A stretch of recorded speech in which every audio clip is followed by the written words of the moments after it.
create. It's all about art.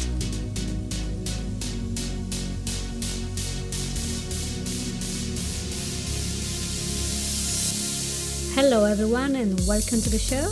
Today we're gonna talk to Stephen, who was told not to take art in high school, but ended up being employed in a variety of creative endeavors as a sculptor, animator, teacher, cartoonist, and fabricator. Welcome, Stephen, to the show. Thank you. Hi, Franz. Thanks for having me on the show. I'm now going to read a little introduction that I have for you. So, Steve will tell us all about the day when he was told not to take art in high school, and then he actually ended up being employed in a variety of very creative endeavors. For example, sculptor, fabricator, cartoonist, prop maker, animator, and even teacher. So he will give us a lot of variety and give us a lot of inspiration and tips for everyone who wants to follow his footsteps. The project that Steve has been working on vary a lot, from concept design to character creation, theater props. He's done scenic art. He's also worked in war games, miniature design, cartoons and illustration, and he's been teaching animation principles. This is not to say he has not done any live drawing and live sculpture. He's done that, and in addition, mask making and puppet fabrication. Honestly, we can't wait to hear from Steve.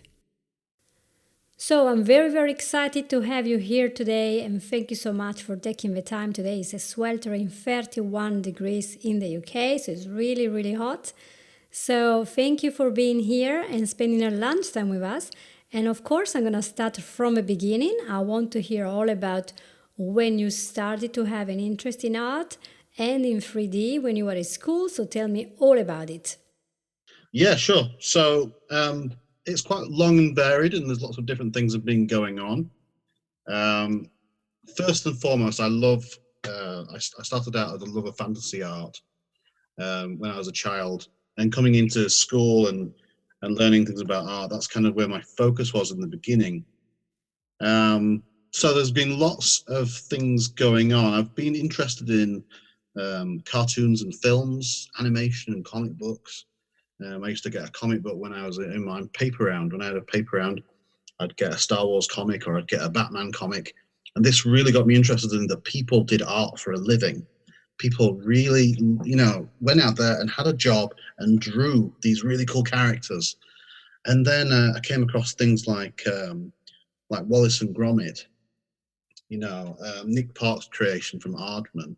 And that really inspired me that these cartoon characters were made from plasticine, and people got in there and they made things by hand, and these characters came to life on screen. And quite early on, when I was in junior school, for a Christmas present, my parents got me a Wallace and Gromit modeling kit.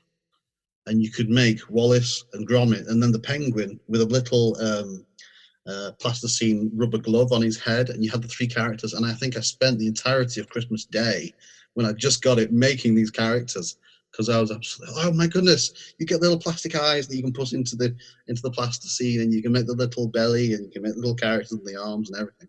And I was so excited. So I started off with making things and drawing things from an early age, probably as young as 6 and 7. When you doodle as a child. I was into Thomas the Tank Engine. I remember thinking back, my parents would draw out the train set, the train line on a big piece of paper, and I'd get my trains and draw and play. Well, since then I started to doodle, and then I got into comic books, and I started to replicate the comic book drawings, and then I got into Wallace and Gromit, started making things with plasticine, and then it dawned on me, the people that make films and live action films also model make, and also make these things out of so much creativity. So that blew my mind, that you could go in so many different directions with art and with creativity. So that started making me think about 3D. And sculpture and everything like that. So when I came to school, I started working with plasticines and things like that. And a friend of mine introduced me to a game called Hero Quest. And that got me interested in miniatures and tiny little characters. And they were three-dimensional. And then that got me thinking that you can make things at different scales. And that is the beginning of how I got into 3D. Amazing. You can really see how your mind was going from one concept to the other one and being so ecstatic. Oh my gosh, this is possible. So the possibility is there. Your mind is starting to grasp it. And all started with one little thing that they gave you. Thank God they didn't give you just a digital game to play and to be passively using, but you were actually going to make with your hands something that you can really savor. I wish we could just have a video now, but yeah, there will be photos. I will make an article of this. So there will be photographs to show. So in all this, very happy time in your childhood and early teenagers years, when you see that this is a possibility, I want to see what was the comments that was made when your teachers, when your parents and your peers saw your interest in art. How was that received? Well, I'm thinking senior school for this particular junction. It came to a point where I think it's between year 9 and 10, when you take something in the UK called options, you start to decide which way you're going to go. And my teachers at the time, I was just a little side junction. I didn't do that well at school. I couldn't focus very well. I was very much a daydreamer. My brain was all over the place. And the things that I did at home, like my model making at home that I didn't bring into school, and my painting of my wargaming miniatures, didn't, the teachers never saw that stuff. So the things that my teachers saw were my classwork. And my classwork was not the same standard for things that I did at home. So when it came to options, my parents had a chat with the teacher about, should Stephen take art as an option? And they were advised at the time that my work was not up to the same standard as the other students in class. I could draw better than my immediate friends, but I wasn't up to the same standard as some of the top students. So the teacher advised my parents that I should not take art and I should take a different option, which they listened to and advised me to do likewise. Now, you might think, oh my goodness, what the heck's going on? But and I was really frustrated. I was really frustrated at the time. I was advised to take food technology and typing, computer typing, because my parents wanted to give me a different side of things. So yeah, that's how that went. That was a start. So here you are, you have is very obvious interest, and you're told that your work is not up to standard. I remember a lot of famous artists were said you were not good enough, and the Beatles couldn't sing, and Einstein wasn't good at maths. We all know these stories.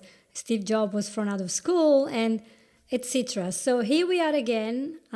It's not up to standard, meaning it's not up to what the curriculum made for the government for 1,000 million people, the curriculum said you have to tick the box. Because you were not ticking the particular box, you were told that typing was going to be, obviously everyone who wants to do art should just do typing because it's a lot safer. Steve, honestly, I don't know if you remember what was going on in your mind when the teachers gave this suggestion that you should pursue a completely different career or, let's say, sense of direction in this particular moment. Right. My first feeling was anger and frustration. I got really, really annoyed and really ticked off at my parents that they would listen to my teachers. And looking back, they had their reasons. They really did have their reasons. I don't know who of these the listeners of the show are, how their background was or how their parents brought them up. But some parents want their kids to have a backup in life. And my parents thought, well, if he's got some sort of trade behind him, or if you can type, or if because I had interest in cooking at the time, that I could take food technology, I could become a chef, and that people always need to eat, and there'd be restaurants, and I could go that route, and always have some sort of fallback. But I didn't want to hear this at the time. I was really angry and annoyed. So I wasn't doing it at school. I got that in my head, and I thought, right, I'm going to prove them wrong. I'm going to draw. I'm going to draw, and I'm going to paint my miniatures, and I'm going to work on my plasticine characters, and I'm going to build stuff that I want to do. If I can't do it at school, I'll do it at home. I will do it in my bedroom. I will do it before school. I will do it after school. I'll do it on the weekends. I'll bring my miniatures that I've painted to the best standard that I can do and bring them into school and show them my friends, show them other people that are interested in the same kind of stuff. And that's what I did. I went away and I just worked on it. And I drew and I painted and I my miniatures and I built stuff and I really enjoyed doing that. But it wasn't something I was getting graded on. It was something that I was just self-taught. So through this frustration and anger, and through the I'm going to show my parents, and I'm going to show that I am going to be some sort of creative, I'm going to get this creativity out of my brain and through my fingertips into the medium that I love. So that's what I did. I just went and I wanted to show them that it was possible. I'm so glad that you chose to just get on with it. And you said, well, whatever the teacher thinks, I'm just going to get on and do it because see where you are now, how much progress you have made, how much happiness you have brought to yourself and to other people, because art is always we give and we receive. It isn't just like typing, right? It's a lot more.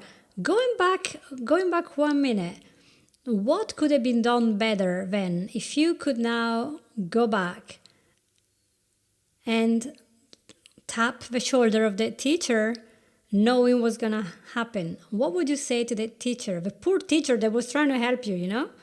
Well, that's the crazy thing about it. Now that I've got the experience years later, I'm 35 now, it's me going back to talk to, how old was I at the time? It's like 13-year-old me.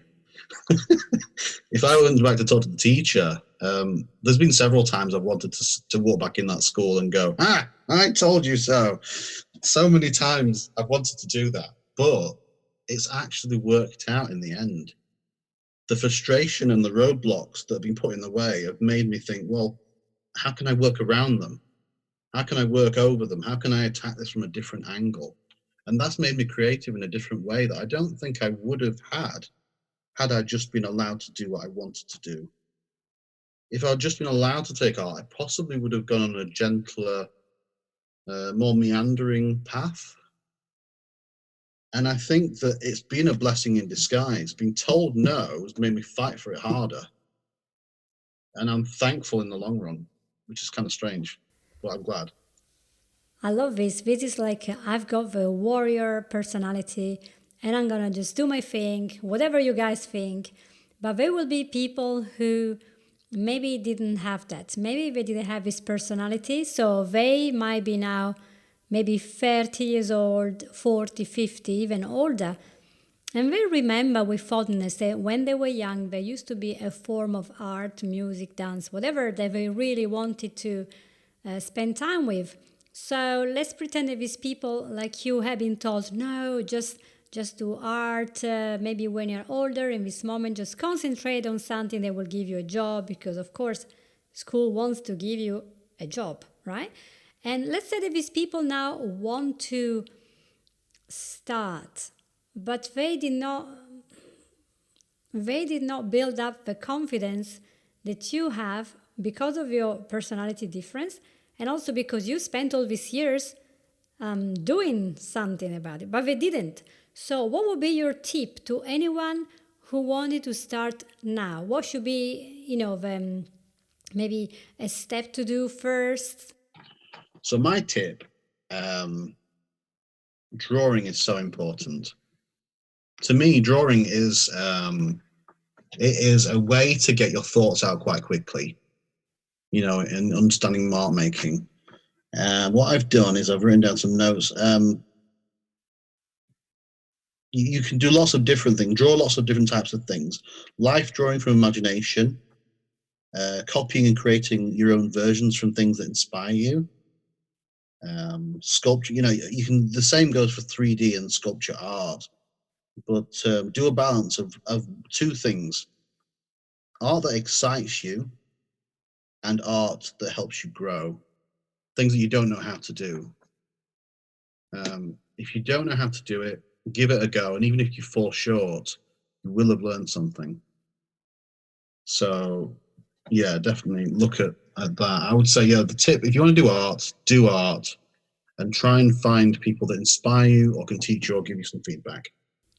Thank you. That's a great tip to have. How about giving a tip to those teachers who see that their student is not doing as well as other people in the art or drama or drawing, and they think, well, we should take maybe science or whatever. Nothing wrong with science, but what would you give as a hint to those teachers who see the results and they have to make the difficult decision? Yeah, and it is a difficult decision. I've taught for 3 years, and you come across a lot of different types of students. So at the time, that particular teacher, who I can't even remember the name of, may have just been going along the lines of what they thought was right at the time. But if I was going to talk to a teacher who was trying to make that decision about a student, I think there's two ways to go. Some kids are just there to sort of meander, and they don't really know their own direction. So some kids may need that upliftment and may need some encouragement, and telling them that what they're doing is good and they need to try harder and work on their life drawing or whatever it might be. And I don't think any student should be put down, but I think it's a balance, isn't it, of do they need a life check or do they need to be encouraged, or at least sometimes put in front of them some of their options. There are lots of different types of creativity, whether it's working for film or working for theatre, working for advertising, using your Photoshop skills. It could be graphic skills, it could be model making for video games in the computer. There's so many different avenues within creativity. So I think give them a reality check and let them know that in the reality there are deadlines. Can you work to deadlines? Can you do you've got to tell the students these sorts of things. Like any kind of job, if you're going to do work for art commercially, there's a time frame, and do the students realize what they're getting into in the real world? Yeah, I'd sort of, yeah. It's a bit of both, a bit of reality check and a little bit of encouragement. What you're doing is great. Keep on working at it. Thumbs up. This is great, and we have still 5 more minutes, so I would like to ask you an impromptu question, Steve, if that is okay. And the question is, what will be the connection that you have in your mind between your mental health, your emotional happiness, your balance, and using all this art, the connection between, I don't know, drawing, photography, dancing, music? Where is the connection with how you're feeling inside? And how can our young people and middle-aged people, stressed people, use this connection to feel better? That is a loaded question, Franz. There's a lot there to unpack. Firstly, art. Yes, art makes me happy. It really does. Through drawing and through making things like sculpture, I'm able to get my ideas out of my head and into reality. Other people can see what's on a page.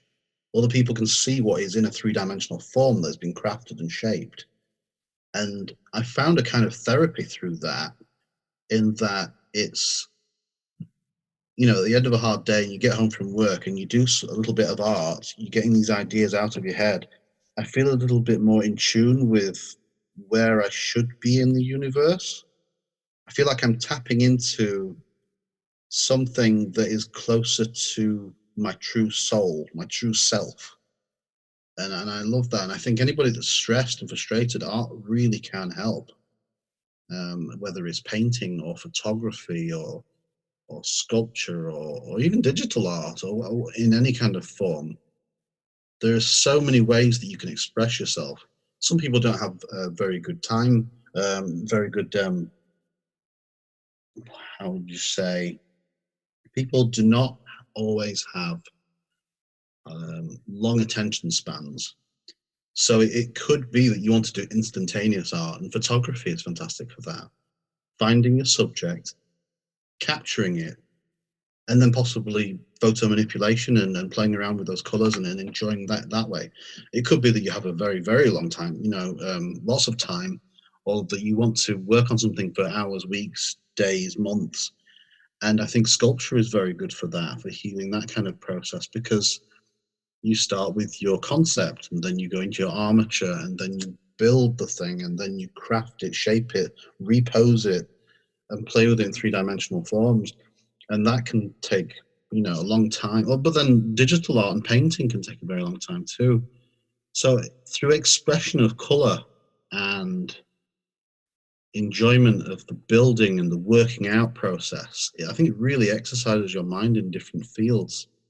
Especially when you do your research, when you go and you research online and you look at things such as, like for instance, horses. I'm not very good at drawing horses. So if I wanted to sculpt a horse, I would get photographs. I would go to a local field where there was a horse. I would take photos. I would sketch the horses. I'd take all that information from online and what I'd done myself, bring it back, and then I would start to make an armature. And I would study a horse's skeleton, and I would study the anatomy, and I would build it that way. And then I would look at different poses of horses, and I'd do multiple poses in armatures, and then choose my favorite pose of the armatures that I'd made and make a sculpture from that posed armature. An armature is a skeleton, by the way, if nobody understands that. So there's just so many different ways that you can be creative and grow as an artist. Amazing. Thank you, Steve. I've learned a lot, and this is great.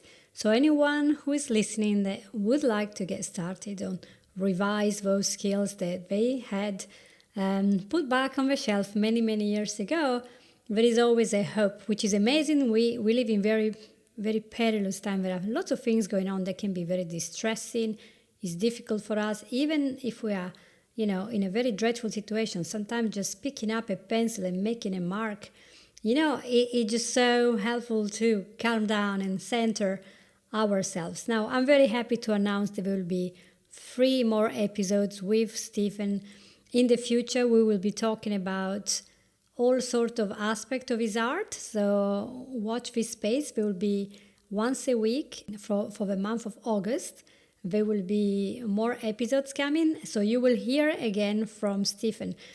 Did you want to share where we can find your work in this occasion, where we can find you, or do you want to leave it for another episode?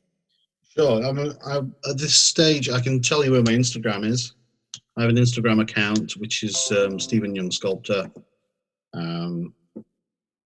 Stephen Wayne Young on Instagram.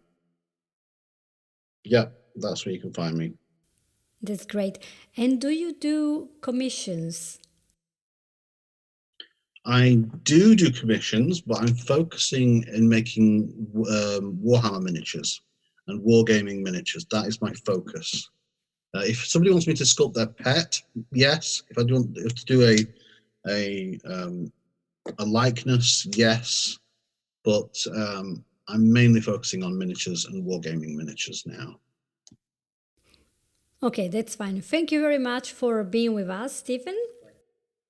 Thanks, Franz. And we are so excited to have you coming back to us and speaking more about it. So thank you very much, everyone, for listening to the show. This was the Create with Franz show on lipsyn.com. And please, if you find useful whatever you have heard today, just feel free to download the episode so we get more listeners and we will get more people to have art back into their lives.